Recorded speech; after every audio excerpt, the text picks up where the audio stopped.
Salut tout le monde, c'est Béatrice. Aujourd'hui je vous retrouve dans une nouvelle vidéo dans laquelle je vais vous donner plein d'idées de repas. Alors c'est une vidéo qui sera avec une voix off et en fait dans la vidéo je vais pas vous montrer comment je cuisine ces repas. Je vais simplement vous montrer les repas, vous dire ce que c'est. Quand j'ai le temps, quand je peux, je vous dis un petit peu en voix off comment j'ai fait. Mais globalement je vais surtout vous dire ce que c'est et vous aurez plus de détails au niveau de la recette ou de comment j'ai préparé ça dans la barre d'infos. Donc allez voir en barre d'infos. Cette vidéo c'est pas une vidéo recette, c'est vraiment une vidéo plus d'idées de repas pour inspirer.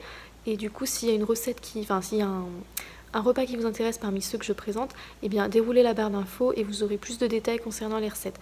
Par contre je tiens à préciser que ce ne sont pas des recettes vraiment avec les ingrédients pesés, etc. Enfin, moi je cuisine beaucoup à l'œil quand je fais ma cuisine du quotidien, donc vous n'allez pas avoir j'ai utilisé 500 grammes de machin, non, enfin sauf si je le sais, mais globalement je vais juste vous dire comment j'ai fait de façon très simple quoi. Enfin voilà, l'idée c'est vraiment surtout de vous donner des idées de repas et ce sont des repas plutôt de saison. Voilà, moi en général je cuisine vraiment des produits de saison, surtout au niveau des fruits et légumes quoi. Donc c'est plutôt des repas pour le mois de juin du coup. J'espère vraiment que ça vous plaira. Si c'est le cas, mettez un petit pouce bleu et si ça vous plaît, n'hésitez pas à vous abonner parce que je pense refaire plus souvent ce genre de vidéos.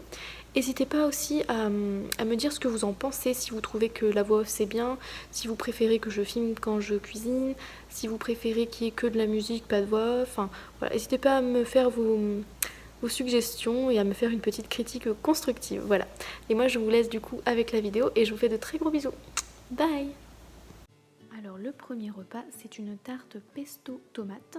Donc rien de plus simple, on étale du pesto sur une pâte feuilletée, on coupe les tomates en rondelles, on les pose dessus et on laisse cuire le tout au four à 180 degrés pendant 30 à 40 minutes en surveillant un petit peu la cuisson. Et pour accompagner, j'avais fait une salade composée surimi, concombre, tomate et sucrine. La deuxième idée de repas, c'est du chou chinois, des olives et du chorizo pour l'entrée et l'apéro. Et une jardinière de légumes, donc petits pois, pommes de terre et carottes. La troisième idée de repas, c'est tout simplement des haricots verts avec de l'escalope de dinde et mon chéri avait fait une sauce à la crème et aux oignons. La quatrième idée, ce sont des sushis. Alors nous, on les avait fait au saumon, au thon. On avait aussi utilisé du concombre et des oignons séchés. Et pas d'avocat malheureusement parce qu'ils n'étaient pas mûrs.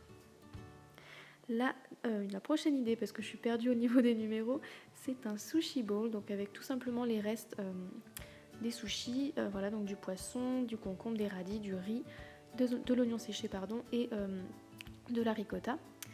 La prochaine idée, c'est une quiche épinard chèvre. J'avais oublié de filmer, donc je suis désolée. Ensuite, une autre idée, c'est tout simplement une salade de pâtes avec des restes. Donc voilà, des olives, des tomates, des concombres, un tout petit peu de fromage de chèvre et du pesto. La prochaine idée, donc pour l'entrée, j'avais fait des brocolis à la vinaigrette et une petite salade maïs, thon et cornichons. Et le plat principal, c'était une purée. À la base, je voulais faire des pommes de terre farcies, mais les pommes de terre n'avaient pas tenu au moment de couper. Donc du coup, j'ai fait une purée avec un petit peu de cheddar dedans.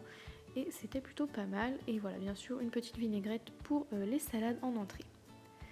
Prochaine idée, alors en entrée, des radis et en plat principal, ça c'était vraiment une tuerie. Ce sont des spaghettis au chorizo et à la tomate et aux oignons. Et c'était super bon. L'idée suivante, ce sont des œufs brouillés, tout simplement, avec de la semoule que j'avais bien épicée, voilà, avec du cumin, un peu de piment doux, un tout petit peu de cannelle, histoire que ça donne quand même du goût. Et une poêlée avec des haricots verts qui me restaient, ainsi que du chou-fleur, il n'y en avait vraiment plus beaucoup. Et j'avais aussi mangé de l'avocat ce jour-là, puisqu'il était mûr et que j'adore ça. Alors une autre idée que j'adore quand c'est la saison, c'est un velouté de petits pois à la menthe du jardin. Et j'avais fait avec ça une poêlée de maïs, thon, avec des courgettes. Et puis un petit peu de sauce tomate. La prochaine idée, c'est une poêlée encore une fois. Donc cette fois-ci, c'était un peu en mode asiatique avec des oignons que j'avais caramélisés, du chou-fleur, du brocoli, j'avais mis du gingembre et du beurre de cacahuète. Et puis bien sûr, on avait mis ça avec du riz. Ensuite, pour un soir, j'avais fait de la viande hachée au coulis de tomate, vraiment tout simple. Et à côté, une poêlée de pommes de terre sautées avec des courgettes et des oignons.